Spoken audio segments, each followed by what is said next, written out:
Você já reparou quantas escolhas você faz durante o dia? O nosso papo hoje é para falar das minhas escolhas. Em Deuteronômio capítulo 30, no verso 19, o Senhor diz assim: os céus e a terra tomo hoje por testemunhas contra ti, que te propus a vida e a morte, a bênção e a maldição. Escolhe, pois, a vida, para que vivas tu e a tua descendência. As escolhas fazem parte da nossa vida. Você levanta pela manhã, aliás, você acorda e você tem a escolha. Você vai continuar dormindo ou você vai levantar? Aí você pensa, não, eu preciso levantar. E você levanta muitas vezes sem vontade, mas por causa de uma responsabilidade você toma uma atitude, você toma uma decisão, você faz uma escolha. E as nossas escolhas, elas são baseadas em tantas coisas.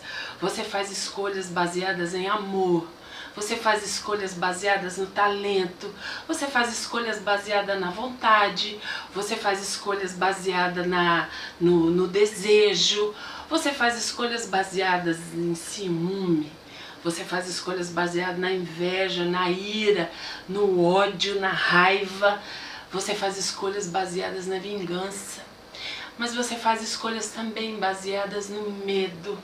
Você faz escolhas baseadas na frustração, você faz escolhas baseadas em tantas coisas. E é interessante que esse texto que nós lemos em Deuteronômio capítulo 30, ele fala para nós escolhermos a vida. Se eu perguntar hoje aqui, quem é que escolhe a vida ou quem escolhe a morte, quem você acha que vai ganhar? Todo mundo vai escolher a vida, todo mundo quer chegar e as nossas escolhas ter um bom resultado. Mas nem sempre isso acontece. Quantas escolhas você se arrependeu? Quantas coisas você escolheu e você tinha certeza de que era aquilo que você queria e depois você viu que não era bem assim? Eu quero contar uma história para você. Uma história verídica que aconteceu no comecinho mesmo do século passado, lá em 1907, mais ou menos nessa época, dois exploradores, eles foram desafiados a conquistarem, a ver quem chegava primeiro no ponto mais extremo do Polo Sul. Qual das duas expedições é que chegaria primeiro?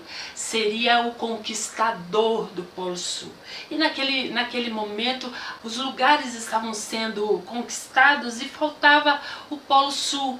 E é interessante que dois exploradores aceitam esse desafio. Um é inglês e ele aceita esse desafio juntamente com um norueguês. O inglês e o norueguês, eles tinham mais ou menos a mesma idade. Eles tinham mais ou menos a mesma condição física. Eles tinham mais ou menos as mesmas condições até financeiras. E não havia diferença entre eles. E também o que eles iam enfrentar era igual. A mesma dificuldade, o frio intenso, aquela paisagem branca e os perigos do gelo, os dois iriam enfrentar a mesma coisa. O inglês, ele tem uma ideia e ele toma uma decisão. Ele vai então fazer a sua expedição com trenós motorizados. Os motores estavam começando a aparecer ali em 1900, os carros ainda não era assim aquilo que hoje nós temos, ainda era o começo dos motores, mas ele, fascinado por essa tecnologia, ele acha então que trenós motorizados era a melhor escolha que ele tinha. E ele então começa a sua jornada lá para o Polo Sul e logo no começo os motores começam a dar problema porque o frio era muito intenso e as peças começam a se quebrar e não havia maneiras de conserto. Então logo no começo ele teve que abandonar a ideia dos motores. Então ele teve uma outra escolha, ele escolheu pôneis, pequenos cavalos que iam carregar toda aquela bagagem que eles tinham, e ele então adquire lá alguns pôneis e ele então vai para o Polo Sul.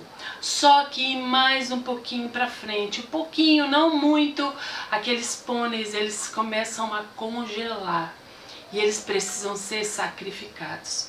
E ele então, sem mais outra escolha, a única escolha que sobrou para ele foi ele continuar, ou então ele desistir, mas ele teria que continuar andando. E eles mesmo, ele e a sua equipe iam puxar aqueles trenós todos com toda aquela bagagem lá pro final do desafio. E o outro, o norueguês, ele também tem o mesmo desafio e ele tem uma ideia antes de escolher. Antes de fazer uma escolha, ele tem uma ideia. Ele foi e conversou com as pessoas que moram o mais distante possível ali. Aquelas pessoas que moravam em aldeias assim, bem perto do gelo. E ele foi falar com essas pessoas e ele pergunta qual era a melhor forma de passar por esse desafio.